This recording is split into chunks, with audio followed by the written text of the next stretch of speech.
dar bola para segundo turno de eleições, afinal, eram apenas 51 municípios em disputa, temos de lembrar que estava em jogo a administração de 43 milhões de brasileiros. Mesmo tirando São Paulo dessa conta, teremos 50 das maiores cidades brasileiras, já que vão para o segundo turno apenas as cidades com mais de 200 mil habitantes. Daqui a pouco vamos ver se esse segundo turno mudou o panorama que se desenhou no primeiro. Mas podemos já dizer que as eleições municipais bateram os recordes históricos em reeleições. Se o primeiro turno registrou 81,4% de prefeitos reeleitos, superando os 63,7% registrados em 2008, o segundo confirmou a tendência. Dos seis prefeitos que buscavam repetir seu mandato, 5 ganharam. Bem, nós vamos conversar sobre o segundo turno das eleições municipais com os deputados Hugo Leal, do PSD, Augusto Coutinho, do Republicanos de PSD do Rio de Janeiro, Paulão, do PT de Alagoas e Sanderson, do PL do Rio Grande do Sul. Deputados, antes de qualquer coisa, vamos ver quem é que vai governar a maior população do país? A gente tem uma arte aqui, vamos dar uma olhadinha? Bom, o PSD confirmou o resultado. O PSD teve o maior número de municípios, de prefeitos eleitos, e está aí com 37 milhões de brasileiros que serão governados pelo partido. O MDB, 36,6, muito perto. O MDB está com a capital de São Paulo, né? Desequilibra mesmo. Em terceiro lugar, o PL, que em número de municípios estava em quinto, mas agora está em terceiro lugar em número de brasileiros, 27 milhões. Aí vem o União, que permanece no mesmo lugar que estava no número de prefeituras, com 22 milhões de pessoas. O PP, com 20 milhões, trocou de posição com o PL, porque era o terceiro colocado em número de prefeituras. O Republicanos manteve-se no sexto lugar, com 13,8 milhões de habitantes, sendo governados pelo Republicanos. O PT está com 10 milhões, PSB 9 milhões, PSDB 8 milhões e meio e o Podemos com 8 milhões. Deputados, a gente teve aí, nos primeiros lugares, 2 partidos de centro, tipicamente de centro, PSD, MDB. Entre o quarto e o sexto lugar, nós vamos ter partidos de centro-direita. E a partir dali vem o PT e PSB, centro-esquerda. Qual o recado que as urnas estão dando? O senhor que é do partido campeão de brasileiros, deputado Hugo Leal. Acho que o recado das urnas, primeiro que deixar claro que essas eleições municipais, o foco sempre vai ser a administração pública. O foco da administração, o foco local. Veja o quantitativo de reeleições. Quem tentou nacionalizar essa eleição acabou perdendo. Não era uma eleição nacionalizada, tanto que voltou a uma centralidade do processo político. É muito nítido isso. O PSD acabou entrando nesse processo, e eu acho que aí tem muito do sucesso, exatamente porque não entrou muito na linha dessa polarização e focou no resultado, na entrega, no compromisso do assunto que interessa ao munícipe, que interessa ao cidadão. Então isso ficou muito claro. Eu falo isso porque eu venho do Rio de Janeiro e a cidade do Rio de Janeiro reelegeu o prefeito Eduardo Paes no seu 4º mandato e no primeiro turno, mesmo havendo uma tentativa de nacionalização. Então eu acho que o resultado muito prático, e muito dessas prefeituras também, né, desse quantitativo de prefeituras, foi no estado de São Paulo, da articulação do presidente Gilberto Kassab, e também um pouco do cansaço, um pouco do desgaste do PSDB. Houve ali alguns fatores que colaboraram para que o PSD se tornasse assim, uma referência. E você veja que nas capitais, né, nós estamos falando aqui de 37 milhões de habitantes, nós estamos falando de Curitiba, nós estamos falando de Rio de Janeiro, nós estamos falando de Belo Horizonte, nós estamos falando de São Luís, está faltando mais uma aqui que me falha.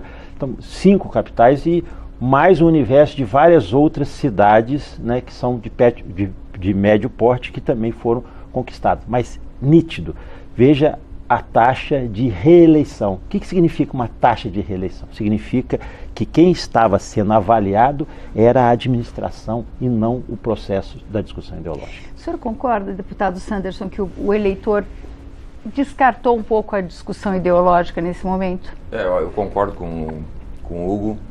As peculiaridades regionais e municipais numa eleição municipal conta muito. Verificar, por exemplo, a eleição em Porto Alegre, né? Quando tivemos uma tragédia muito grande com as enchentes e o atual prefeito, que foi reeleito, com a nossa ajuda do PL, o PL indicou a vice-prefeita de Porto Alegre do PL, mas ali ficou muito nítida a questão da administração. A discussão entre Maria do Rosário do PT e Sebastião Melo do MDB, com o PL de vice, ficou em torno da administração da cidade e, em específico, das questões das enchentes. A questão política nacional ficou de forma secundária, pautando as discussões. Agora, uma coisa que chama muita atenção, Paulão, Hugo, Augusto e ouvintes assistentes aqui da TV Câmara, é o alto índice de abstenção. Nós ficamos abismados, assustados com o elevadíssimo índice de abstenção. Isso é péssimo para o Brasil. Nós temos o voto obrigatório, mas por uma série de razões. Tem aí também desconfiança dos agentes políticos, mas na minha observação, a justiça eleitoral desburocratizou demais, quero usar essa palavra desburocratização no sentido da verdadeira concepção da palavra, e permite agora que por um aplicativo, você não estando na cidade, em 5 segundos tu justifica a tua ausência, né? Então, isso é algo que nós vamos ter que repensar, né? Ou aumentar a multa, ou achar uma maneira para que as pessoas se incentivem a irem às urnas. O fato é que, dessa maneira, as eleições nacionais de 22 já tiveram uma abstenção nacional de 31 milhões de brasileiros. Isso é uma Argentina inteira. Agora, essa municipal, quase 30% da população no segundo turno não foi votar.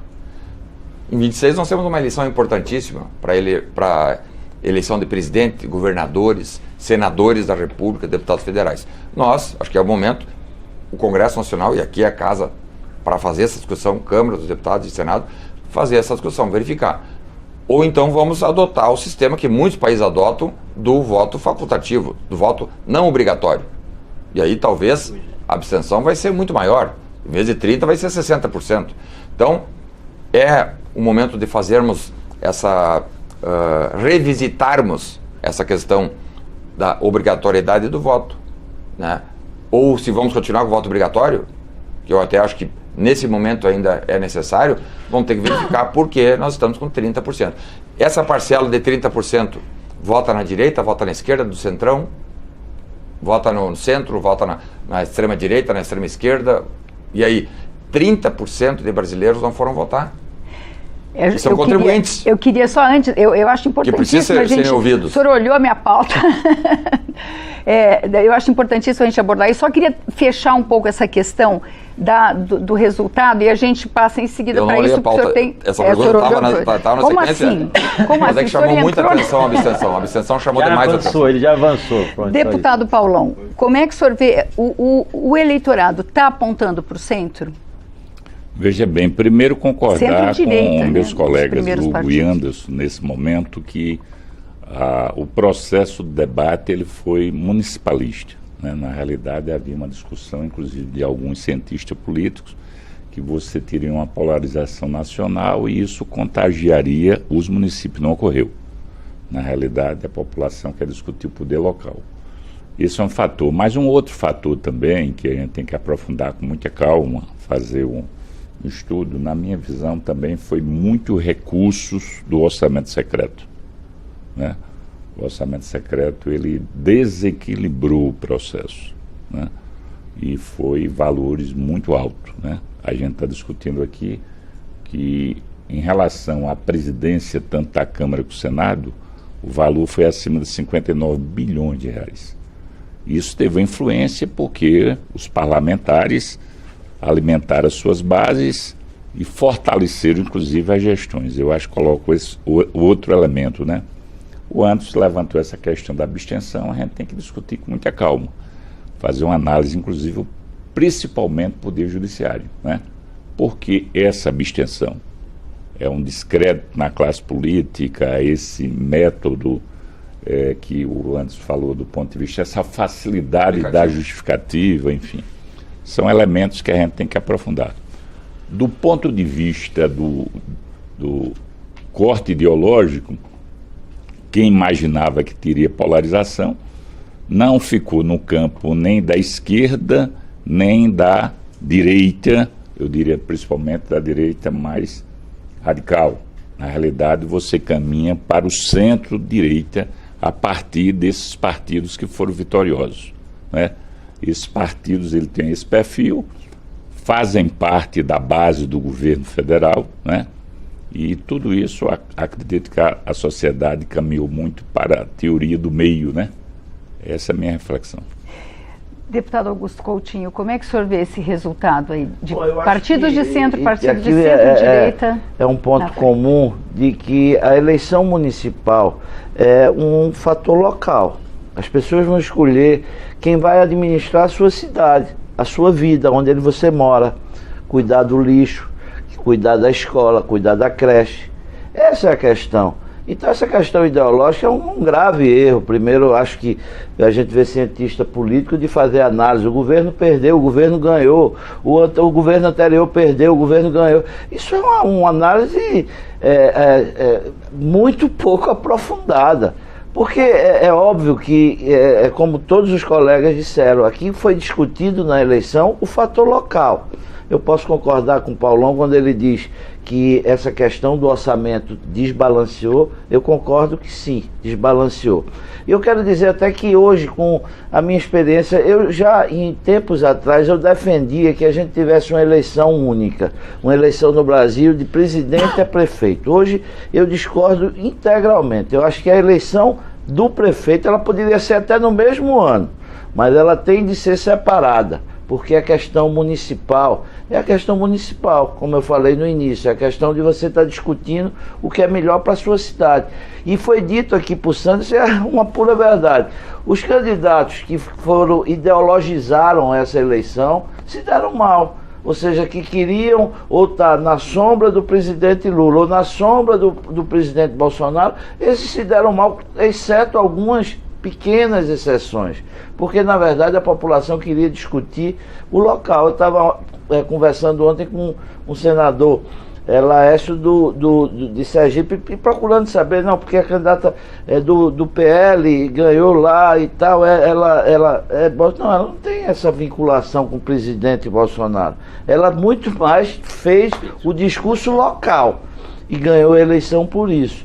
Então, eu acho um grave erro dos analistas políticos fazer essa análise de dizer não, porque o PT perdeu, porque... Então, e se precisa ver, o presidente Lula elegeu o presidente e o partido dele tinha 183 prefeitos, agora fez 250. Né? Então, não faz sentido. Isso não quer dizer que o atual presidente está forte ou está fraco para a próxima eleição, que o ex-presidente está forte ou está fraco.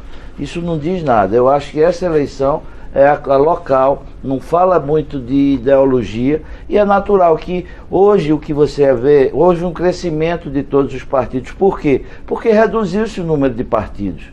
A gente está num caminho de redução, de diminuição do número. A próxima eleição vai ser ainda mais, todos os partidos vão crescer. O meu cresceu 100%, né? E talvez proporcionalmente foi o que mais cresceu, o republicano. Mas o que eu quero dizer é como a gente está com a cláusula de barreira, essa tendência vai ser para fazer acontecer, e é o que a gente quer que aconteça. Porque a gente votou matéria para que a gente tenha no Brasil menos partidos políticos e a gente centralize mais essas ideologias, em vez de ficar aí a gente se debatendo, e aqui no Congresso, como a gente tinha 28 partidos discutindo matérias. Então acho que essa eleição, para resumir, mostra o que todos os colegas disseram, que a questão municipal é local e as pessoas escolheram o local. E Paulão levanta um ponto que é importante, que é essa questão. O Sanderson fala uma coisa da abstenção, e eu acho que, eu pessoalmente sou favorável ao voto obrigatório. Eu acho que o cidadão tem a obrigação de exercer sua cidadania. É obrigado, você tem, até para você reclamar, você tem de exercer. E não custa nada votar. E eu acho que o que acontece é que hoje você, para não votar, você paga R$3, eu acho que... E não foi criado um aplicativo, se me então, hoje o voto, na minha avaliação, com esse tipo de regra, o voto no Brasil é facultativo.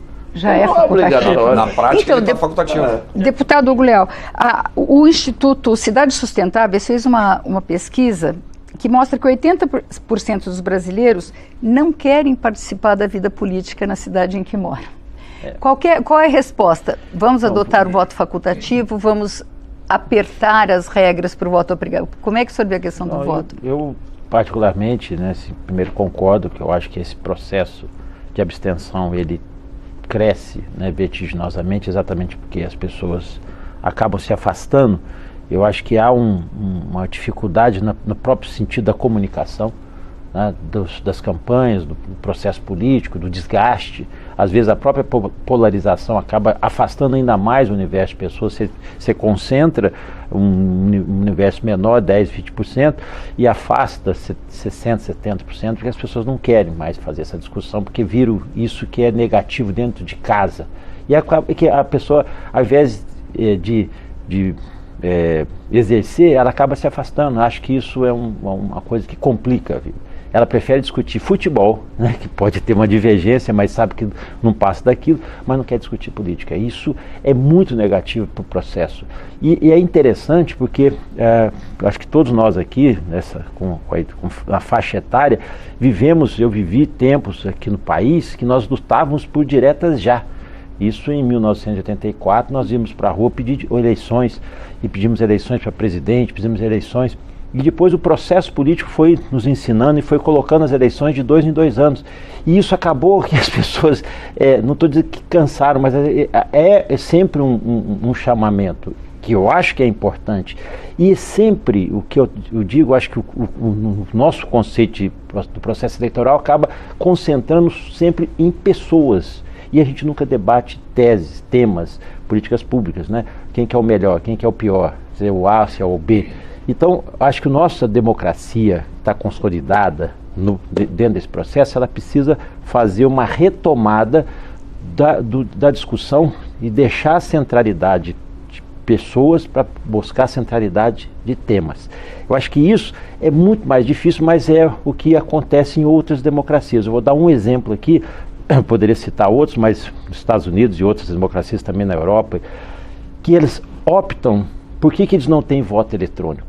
Porque eles optam, no momento em que você está fazendo a discussão do processo político ou da escolha dos seus candidatos, eles optam por temas que são interesse da cidade. Vai ter um cemitério, ou vai ter uma saneadora, eles optam por temas que são do interesse da comunidade. Então, aí a participação acaba aumentando. E olha que a taxa de abstenção lá, que o voto é facultativo, também é muito alta. Talvez nós tenhamos que fazer isso, que produzir novos elementos para atrair a população. Atrair a população, repito, não é por pessoas, não é essa personificação que nós temos na política. A gente tem que ir aos poucos diluindo essa personificação para poder trazer a discussão, o debate da centralidade. Olha o exemplo que nós tivemos agora nas eleições municipais. Claro que figuras políticas passaram a ser a centralidade, mas muitos dos problemas do dia a dia que foram o debate. A população que interessou acabou se interessando também, porque falou assim, esse aqui vai fazer essa rua, ou vai fazer essa ação. E aí eu não quero entrar no tema, na polêmica aqui, mas eu acho que eu vou discordar aqui do Paulo, não só da questão do orçamento. O orçamento é lato sensu, porque o orçamento tanto está com o executivo quanto está com o legislativo. E então, esse orçamento tem influência. Nós tivemos um valor hoje de emendas de indicação individuais, que também é um valor extremamente significativo. Teve impacto no processo eleitoral? Por óbvio que teve impacto. Nós vamos abrir mão disso? Não vamos abrir. Porque eu acho que nós temos que ampliar o debate, tirar a centralidade e a personificação para um debate maior, que seria temas de políticas públicas. Então, deputado Paulão, eu queria saber... misturar duas coisas, mas como o senhor colocou o tema do orçamento, as emendas, muitos analistas estão falando isso, que as emendas foram determinantes, mas, como disse o deputado Hugo Leal, o orçamento como um todo, esse sistema dos parlamentares poderem direcionar emendas para suas áreas de interesse, também não aproxima o orçamento público das necessidades da população, porque o deputado está lá, né? O governo federal nem sempre está tão perto. Quer dizer, não foi um orçamento como um todo, um sistema que pode estar funcionando? Veja bem, o orçamento, as emendas individuais de bancada que está sendo discutida agora no Supremo e o Poder Legislativo, sem dúvida não é importante e aproxima. Eu estou falando do orçamento secreto. Mas está suspenso. Certo? Paulo. Está suspenso agora. Não, Paulo, foi suspenso Sim, em 2022, Paulão. Eu sei disso, eu fui o último relator. Não, só estou te falando, só para deixar claro. O orçamento secreto, ele existiu. Foi 59 bilhões. Esse dinheiro foi retirado do Poder Executivo. Isso foi usado e muito, principalmente pelos líderes, entendeu? O poder que teve o presidente da Câmara, que por coincidência do meu estado, Arthur Lira, o presidente do Senado. Esse é um fator. Agora, eu queria discutir aqui em relação à pergunta que você fez, e eu tenho a mesma tese do Augusto Coutinho. Eu sou favorável ao voto obrigatório. O voto obrigatório é uma conquista, uma cidadania. É o único momento que você tem igualdade na população. Então, o voto daquela pessoa mais simples, ele pode ter o mesmo voto da pessoa que tem maior poder aquisitivo. O que ocorre? O que a gente tem que fazer reflexão é que esse fenômeno da abstenção não é no Brasil, é no mundo. Porque a gente tem um modelo de democracia pós-Revolução Francesa, né, que antes você tem a monarquia e o rei preferencialmente macho, ele representava o poder executivo, legislativo e judiciário e era a representação de Deus na terra. Ele era uno. Com o processo pós-Revolução Francesa, você cria esse modelo tripartite. Os poderes são independentes, mas harmônicos. Então, isso serviu de exemplo para o mundo. A gente já tem mais de 200 anos esse modelo. A gente pode discutir que é um modelo que os países nórdicos já exercem para dar mais poder à população, que seria a democracia direta. A pergunta que não quer calar: qual foi a última vez que a gente fez um plebiscito para um tema caro? Né? Então a gente poderia, a exemplo da fala do Hugo, levantar temáticas, eixos, e não só o Congresso discutir isso. As assembleias também. Você fazer consulta à população. Um exemplo último, aquela questão das armas. Eu não quero entrar no mérito da temática, estou dizendo isso pode ser feito. A gente tem que discutir aqui, a gente falava antes do programa sobre a questão do processo do meio ambiente, né? A COP que vai ter tal ano. O meio ambiente é vida. É um pacto geracional que a gente tem que discutir quem vive hoje para o futuro. Então, qual a questão que deve ser feita em relação, né? Eu vou dar só um exemplo. O Brasil controla mais de 20% da água doce do mundo, principalmente no aquífero Guarani. Hoje a água doce ela é mais cara do que o petróleo. E como é que ela está sendo usada? Ela está sendo usada sem controle nenhum. Eu sou de um estado, Alagoas, vizinho do estado de Pernambuco, do Coutinho, que o pivô de água, que não é diferente também do centro, né? Para você fazer a irrigação das plantas, não tem pagamento de taxa. Você usa aquela quantidade imensa. Essa é uma discussão que tem que ser feita. A água que é vida. Então, eu acho que a democracia direta, no processo de exercer mais plebiscito, como ocorre com os países nórdicos, é uma forma de aproximar o eleitor, que hoje ele tem muito preconceito e distância da classe política. Deputado Sanderson, como é que o senhor vê a questão do peso das emendas nessas eleições? Vejo que elas contaram, e contaram de forma, eu diria até substantiva. Vejam, no quadro que nós apresentamos aqui, PSD e MDB, ambos os partidos que por vezes têm discursos à esquerda, à direita, de centro, mas estão no governo, estavam no governo Bolsonaro, estão no governo Lula. O o primeiro partido depois do PSD e... PSD? PSD não foi do governo do Bolsonaro. Só do Lula. Tá. Bem, Nossa, então, até para reforçar meu discurso, tá que eu bom, sou bolsonarista e do Partido Liberal. PSD, campeão de votos. Dentro, não sei quantos ministérios tem, mas é um parceiro dos mais fortes do governo do PT. MDB, mesma coisa, né? Em terceiro lugar veio o PL, que é o nosso partido, né? Que é o partido eminentemente de oposição hoje no Brasil, e conseguimos aí eleger 517 prefeituras, fora vices-prefeituras, e quase 5 mil prefeitos, num cenário municipalista, onde as pautas nacionais não têm grandes influências, não há essa imbricação do diálogo ou das discussões nacionais lá no município, lá no interior da cidade, que está tratando ali, por exemplo, do Rio Grande do Sul, de enchente, né? Então, eu, na minha observação, concordo com o deputado Paulão, contou. E nós, lá no meu estado do Rio Grande do Sul, verifiquei. Vários lugares que nós chegávamos, não, aqui vou votar no prefeito que já é prefeito, vai à eleição porque ele trouxe tantos milhões. Digo, mas trouxe de onde? Ah, o deputado fulano mandou. Sobre a emenda parlamentar, eu acho que nós temos que também fazer uma série de discussões em termos de arcabouço político brasileiro. Tem a questão do voto obrigatório ou não. Eu conceitualmente sou favorável ao voto facultativo, mas com esses índices, as últimas 4 eleições, só está crescendo o nível de abstenção com o voto obrigatório. Imagine então com o voto facultativo. Nós vamos estar com 60% de abstenção. Pode ser que vai chegar um momento que ninguém mais vai votar. Pode ser que aumente. Então, a questão plebiscitária que tem previsão constitucional e nós não usamos, isso aí poderia ser um atrativo. Vamos agora em 2026 ter uma eleição, né? Essa questão do voto eletrônico prejudica muito. Muitos países da Europa, o próprio Estados Unidos, Canadá, não tem um voto eletrônico porque fazem plebiscito. Chega lá no dia da eleição, a cédula tem 30 perguntas. Eu vou responder, o senhor é favorável ou contra a liberação da maconha? O senhor é favorável ou contra a liberação de armas? O senhor é favorável ou contra a liberação do aborto? Aí isso talvez seria um incentivo à população, à juventude, todo mundo, vamos lá votar, que eu quero que a minha opinião conte. E não seja como aqui no Brasil, que nós não atuamos plebiscitariamente. O último plebiscito que foi de 2005, aquele das armas, que aliás foi considerado favorável às armas e foi cumprido. E o resultado foi e até hoje não há o cumprimento disso, o último plebiscito.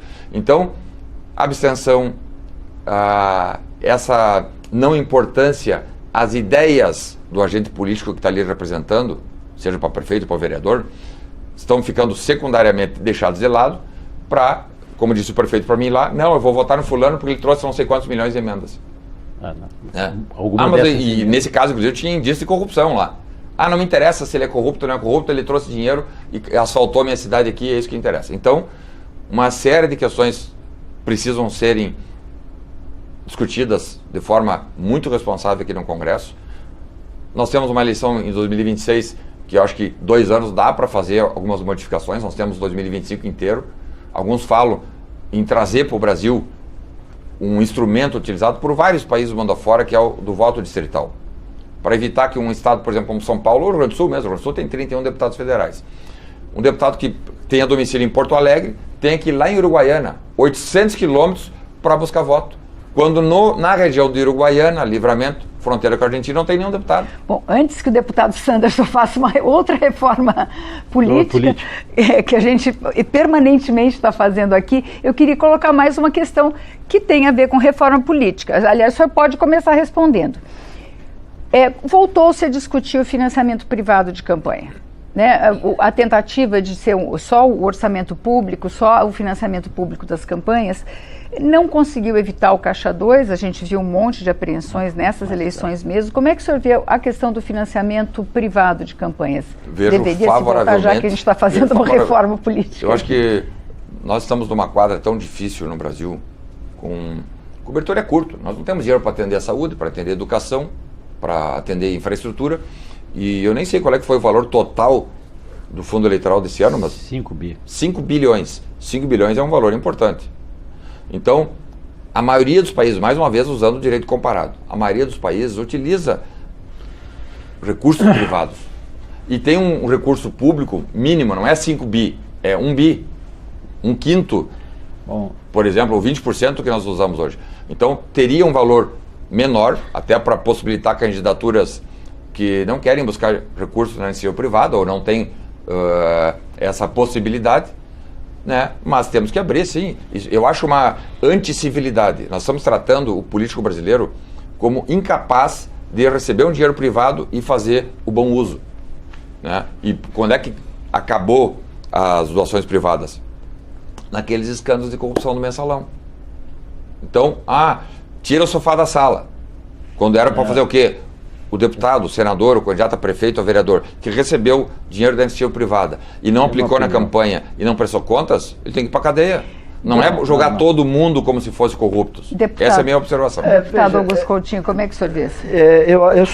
Eu, inclusive, fui um dos poucos deputados que votei contra acabar com o voto, o financiamento público. Fui um dos poucos. Público ou privado? O privado. Privado. Contra acabar com o privado. Fui contra acabar.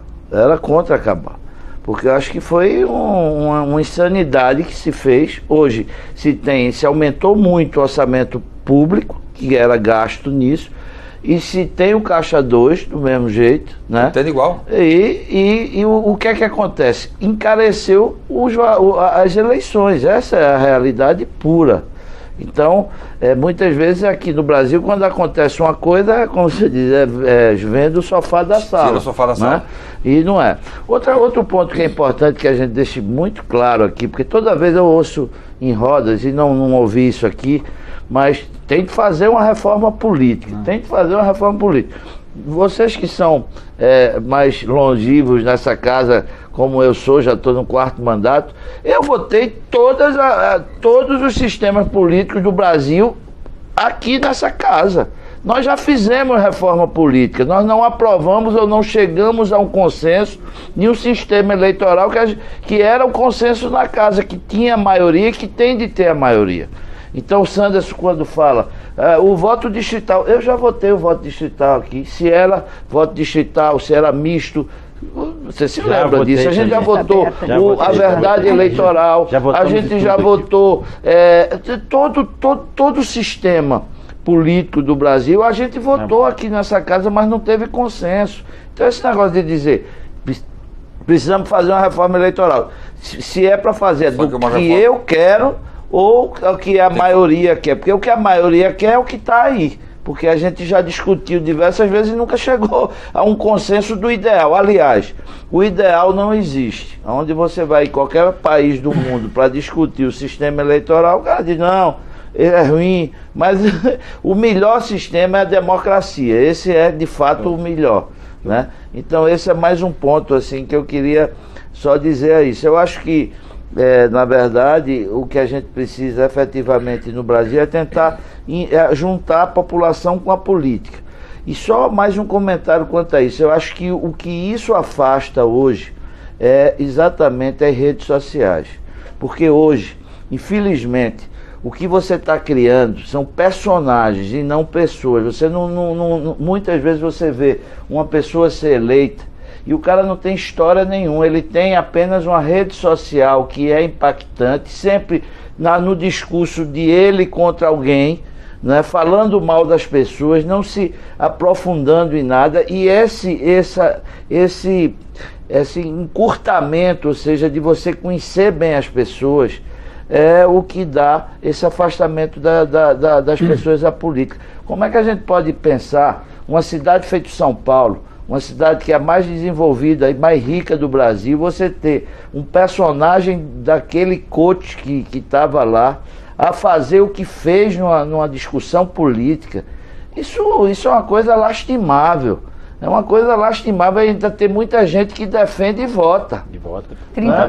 Ou seja, o cara não entra no debate, Paulão, da discussão, Sanderson. Não entra, é um debate do esculacho. E as pessoas gostam disso. As pessoas acham que isso é política. Isso não é política. A política é a gente debater ideias, é a gente ter princípios, é a gente ter passado, é a gente ter posturas éticas que a gente faz. Isso é que é política. Não é o cara criar um personagem de rede social e esse personagem aí todo mundo vota, como nós temos aqui, sem desmerecer nenhum, mas nós temos deputados aqui, muitos que são frutos de rede social.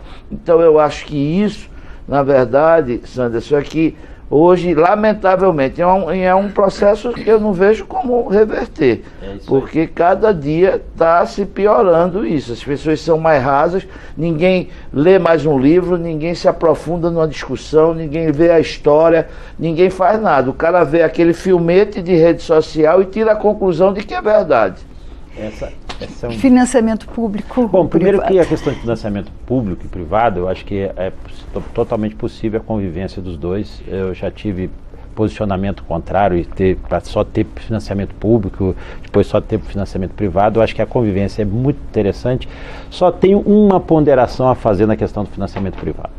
Na minha análise, o financiamento privado não deveria ser para o candidato. O financiamento privado poderia ser para os partidos políticos. Assim como é hoje a égide, porque se nós queremos o fortalecimento da democracia, o processo de centralização dos partidos e o fortalecimento deles, a gente tem que entender que os partidos também têm que dar um retorno, tem que abrir dentro desse processo. E aí talvez, dentro desse conceito de você trazer o financiamento privado, e aí essa distribuição se daria dentro de um acordo interno partidário. Eu acho que essa é uma lógica razoável e não compromete a relação ou o contato direto. Eu recebi financiamento, eu tenho certeza que o Paulão, o Augusto, nós fizemos eleições, já estou no sexto mandato, então eu já fiz eleições com todos os tipos de financiamento. E por óbvio, eu nunca me senti intimidado por absolutamente nada se houve no financiamento privado, se houve uma empresa A, X, A, B ou C, por óbvio que a gente fazia alguns filtros, isso é de cada um. Mas quando isso vinha por questão do partido, ou de orientação da coligação, era muito mais tranquilo. Então eu acho que a convivência desse financiamento privado poderia se dar dentro desse patamar também, para não personificar esse tipo de doação. Essa é uma avaliação.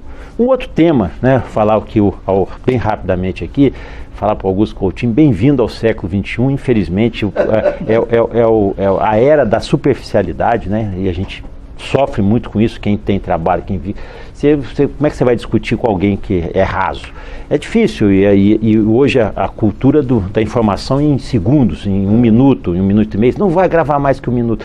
Então isso tolhe muito do que a gente foi, do que a gente foi produzido. Mas a gente vai ter que transformar, meu querido. Nós temos que combater isso exatamente com as próprias armas que eles nos fornecem, e a gente vai ter que devolver dentro desse princípio. A gente vai ter que estabelecer a cultura também dessa otimização, porque a população está buscando isso.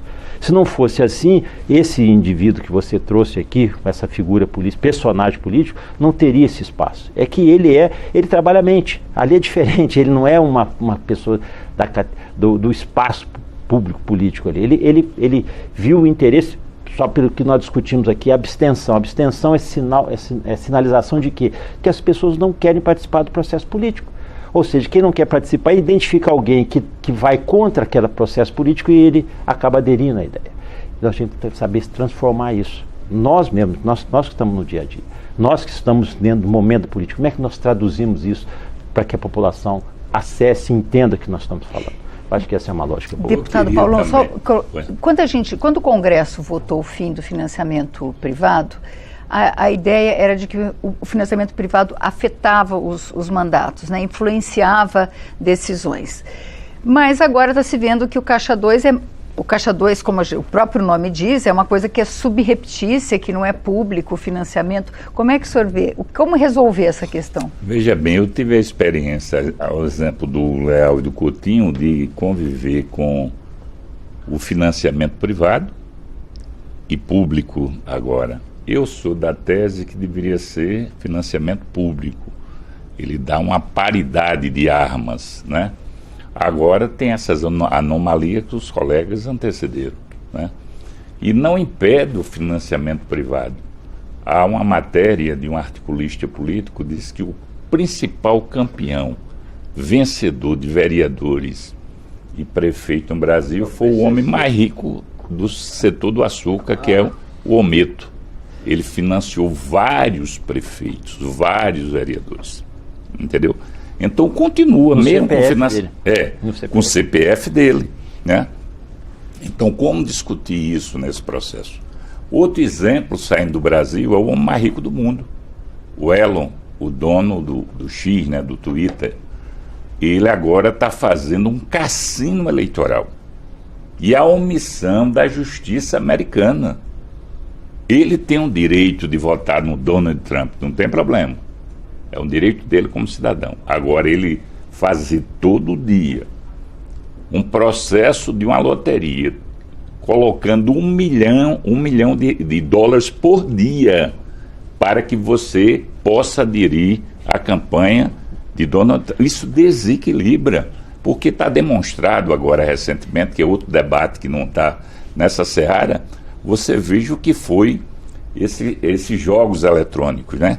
Sim. Né? Isso afetou a vida de todo mundo, inclusive das pessoas e dos segmentos mais pauperizados, inclusive pessoas que recebiam até um programa de sobrevivência, que é o Bolsa Família, né?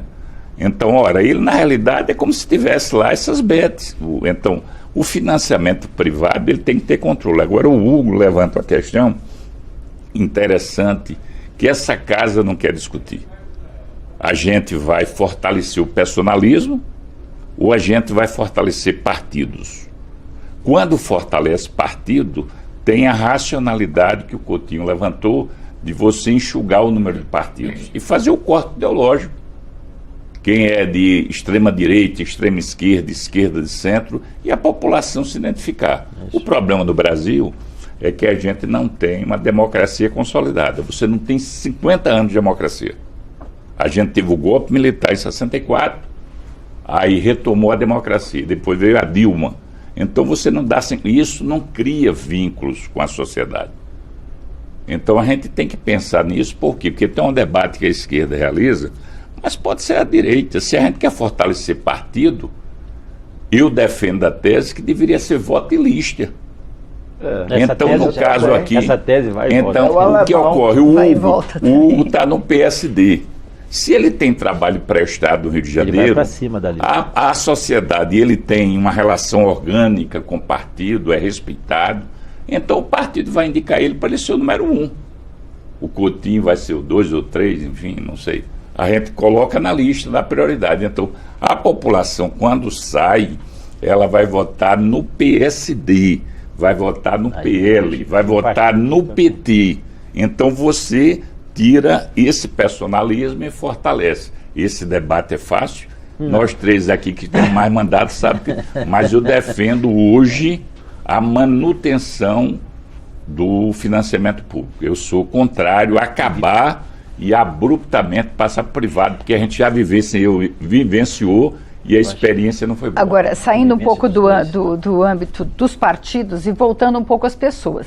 Essas eleições, a gente viu alguns governadores ganharem um protagonismo que, inclusive, superou a dos dois maiores líderes que a gente tem hoje, né? Um à direita, outro à esquerda. Então, a gente viu, por exemplo, o deputado Ronaldo Caiado, aqui em Goiás. Ele é um candidato identificado com a centro-direita, se opôs ao candidato defendido pelo ex-presidente Bolsonaro. Tarcísio de Freitas, em São Paulo, bancou... Eu acho que é diferente. Então... Eu acho que é diferente. Foi o presidente que se opôs ao candidato de Caiado. Foi uma disputa. Independente da questão de Goiás, né? A gente teve... O Caiado é direita. O Caiado... Já foi quando era o DR. O Caiado em Goiás... O Tarcísio de Freitas em São Paulo, o Ratinho Júnior no Paraná e Jader Barbalho no Pará. Foram governadores que pegaram um candidato, botaram debaixo do braço e elegeram. Né? Deputado, não discutindo cada caso isolado, a gente está tendo... Isso é uma avaliação... veja, eu tenho um caso específico. Eu queria perguntar uma coisa específica o senhor faça análise, mas eles estão se lançando como nomes para 2026, independente das duas lideranças que estão teoricamente colocadas? É óbvio, e todos esses governadores, se não me falha a memória, todos são governadores reeleitos e governadores bem avaliados. É óbvio que a força política dele interfira na capital. É natural que isso aconteça. E geralmente ele escolheu o candidato, ele passou pela mão dele a escolha do candidato a prefeito. Com certeza, um governador de capital, o governador do estado, a capital passa se o candidato que ele vai apoiar passa pela mão, pelo crivo dele. E eu acho que, mas não, eu volto a dizer, a questão local é muito mais importante do que isso, né? Mas é óbvio que o governador, já quando foi escolheu um candidato que tinha uma identificação e uma força política para ganhar a eleição. Essa questão de Goiás, acho que tomou o Brasil inteiro, né? Mas fazendo aqui uma colocação sobre a questão da ida de Bolsonaro a Goiás, nós, do PL, tínhamos candidato do PL na cabeça em Goiânia. Não tinha como o Bolsonaro sendo... Era aquele nosso colega, né? Sendo... Não foi o que foi deputado aqui com a gente? Sim, não, mas o Bolsonaro foi a Goiânia ajudar a Goiânia e Goiás, e Goiânia, capital do Goiás, porque nosso Partido Liberal, cuja presidência, o patronagem é do Bolsonaro, tinha um candidato. Ele foi a São Paulo, foi a Rio de Janeiro, foi a BH, né? Foi em vários estados. Por que ele não vai a Goiânia? Foi a Goiás. Aí foi deixar para o último dia, né? Aí ficou muito bem, simbólico. Está aqui do lado de Brasília. Perfeito, né? Brasília não tem eleição. Brasília não tem eleição. Bem, de qualquer maneira, concordo que o prestígio dos governadores contou. Vejam no estado do Rio Grande do Sul. O desprestígio do Eduardo Leite, que na minha observação é um péssimo governador, não elegeu nem o prefeito da cidade dele, que é Pelotas. Ele foi vereador em Pelotas, se não me engano, foi prefeito em Pelotas, a família dele é de Pelotas, ele é de Pelotas, que é das cidades maiores do estado. Elegeu um colega do PT, né? O Marrone, voltou a ser prefeito. E aí, então, ele não elegeu o PSDB, tinha 16 anos de governo, e ele não conseguiu reeleger o candidato dele do PSDB. Então, e não elegeu pouca gente lá no Rio Grande do Sul, porque faltou prestígio na questão das enchentes, ele não soube se impor, permitiu, por exemplo, que o governo federal, como o ministro Paulo Pimenta, fosse lá, prometeu uma série de coisas e não cumpriu nada, ficou na conta de quem? Do governador, que é o chefe do estado e permitiu uma intervenção para não ajudar em nada. Eu vou concordar com você, porque é o seguinte, é que é muito simbólico esses que você falou, do Tarcísio, do Ratinho, do... porque eles primeiro foram em processo de reeleição. Eles são mais jovens do que os líderes que estão colocados. E acaba gerando, isso está no imaginário, pelo menos do ambiente político, que eles são potenciais candidatos a presidente da República. Isso é natural. Então isso dá um foco maior para eles. Eu, por exemplo, sem esconder absolutamente nada, o PSD, eu defendo internamente no PSD que o PSD tenha candidato e o nosso candidato à presidência da República seja o Ratinho Júnior. Não tenha dúvida nenhuma.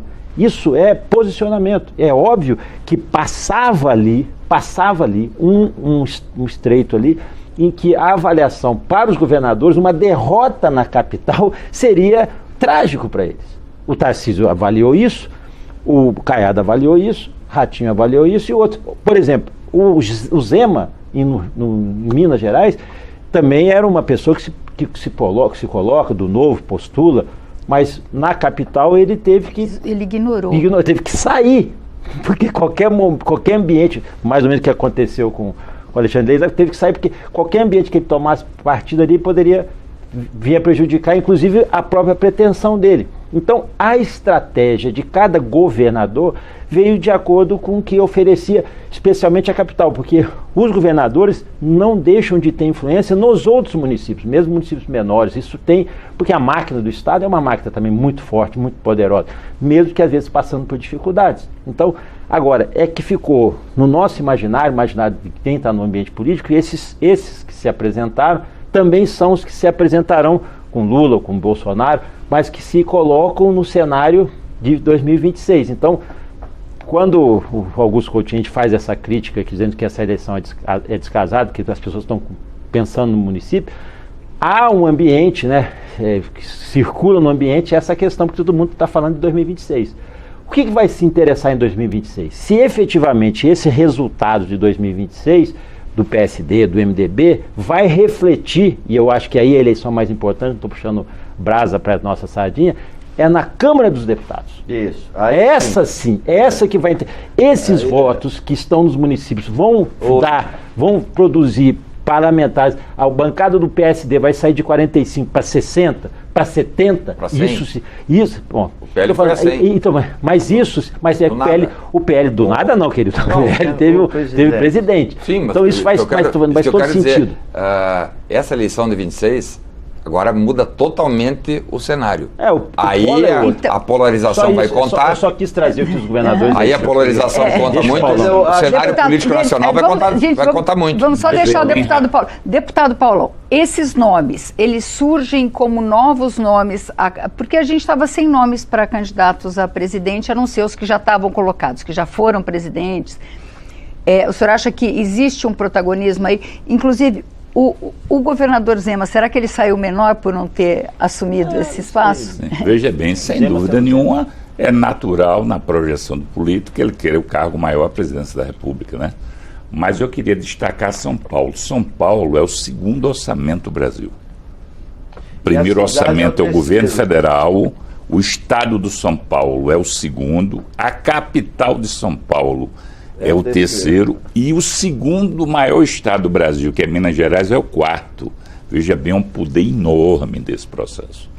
E ele, logicamente, utilizou uma estratégia correta de ter a candidatura e participar, como disse o Hugo. Agora, eu queria refletir num processo que eu acho que é um debate futuro.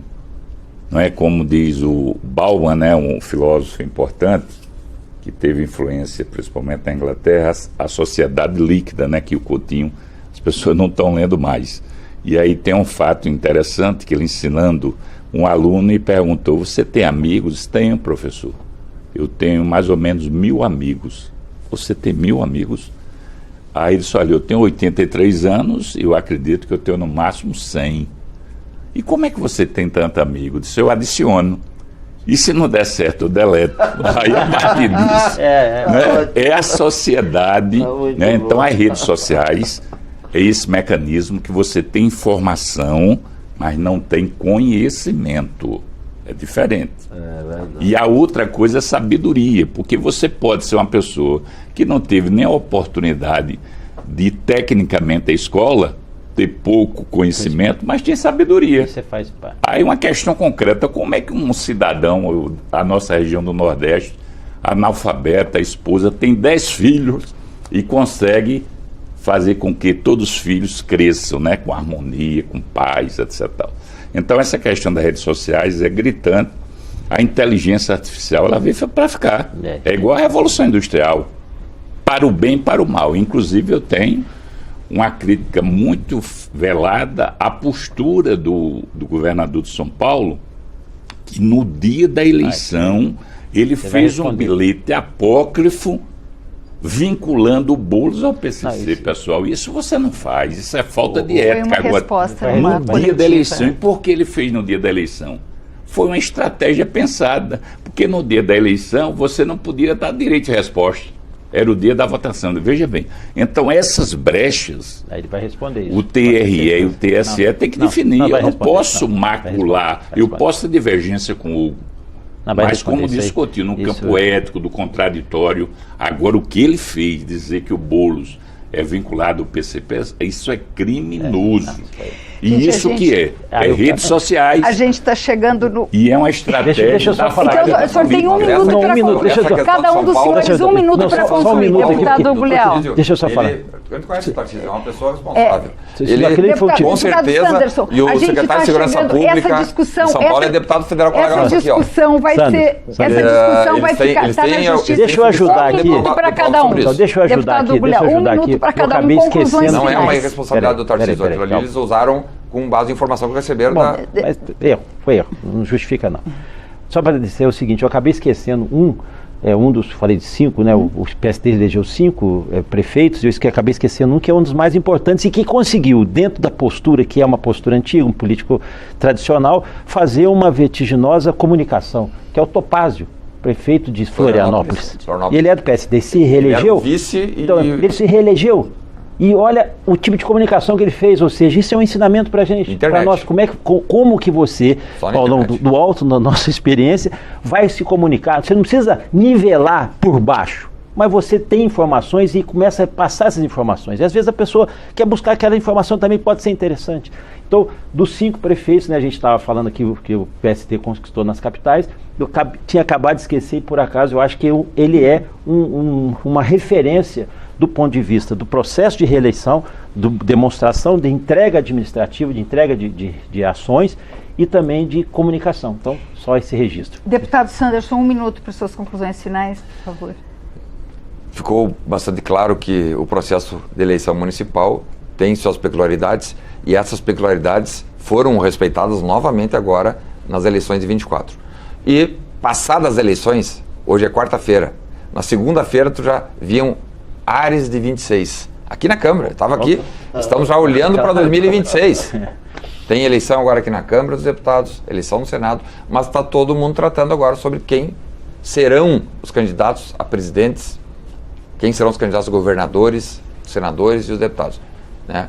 Isso é bom, porque, afinal de contas, nesses próximos 2 anos podemos fazer, quem sabe, espero, a discussão de ideias, de métodos de governança, de tipos de processos de gestão, para que o Brasil tenha ali em 26 boas opções. Nosso candidato, eu sinceramente vejo aqui, Jair Bolsonaro tem que estar elegível, ele não pode, numa democracia, ficar de fora desse processo que é muito importante. Deputado Paulão.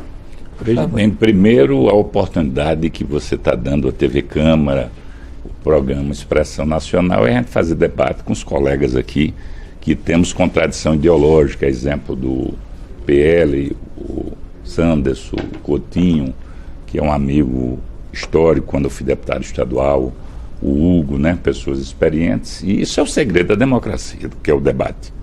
A gente tem diferentes ideias, a democracia, a essência não é viver com os iguais, é principalmente conviver com os diferentes, a sociedade é diferente. Então esse é o segredo da democracia. A outra coisa, voltando para, além de agradecer, as redes sociais, a gente tem uma ingenuidade que ela não tem custo. E eu vou trabalhar aqui o que eu vi da prestação de contas de São Paulo, de um candidato que eu não votei porque não estava lá. Não é? A campanha do Bolo, só para redes sociais, impulsionamento, gastou 15 milhões de reais. A campanha do Bolsonaro, antes dele ser, só o Paulo Lema gastou 40 milhões. O velho da Havan, milhões, né? Aquele empresário da Havan, então veja bem, é um custo altíssimo, entendeu, Hugo? Sim. Então eu deixo aqui como, primeiro agradecer a você, toda a equipe da TV Câmara, mas que a gente depois faça esse debate, a influência das redes sociais e da inteligência artificial, que já foi forte hoje, imagino daqui a 2 anos. Deputado Augusto Coutinho. Bom, isso aqui é um prazer enorme. A democracia é uma coisa muito importante, porque a gente tem a oportunidade de aqui discutir ideias, de discutir, e todos nós aqui pensando no melhor, que seja no melhor para a democracia, para o nosso país, né? Porque a gente dedica a nossa vida a isso, a trabalhar para que o sistema democrático ele prevaleça, as instituições funcionem. Então, agradecer é importante, aqui foram tratados de temas também importantes e que a gente precisava talvez um dia todo para poder São muitos anos. chegar a alguma conclusão. Podcast aqui, vou ficar 6 horas no podcast discutindo sobre tudo. Tá certo. Muito obrigada aos senhores por terem comparecido ao programa. Foi muito frutífero esse debate e nós conversamos sobre o segundo turno das eleições municipais com os deputados Sanderson, do PL do Rio Grande do Sul, Paulão, do PT de Alagoas, Augusto Coutinho, do Republicanos de Pernambuco e Hugo Leal, do PSD do Rio de Janeiro. Se você quiser rever ou compartilhar esse programa, entre na nossa página câmara.leg.br ou vá às nossas redes sociais. Obrigada pela audiência e até a próxima.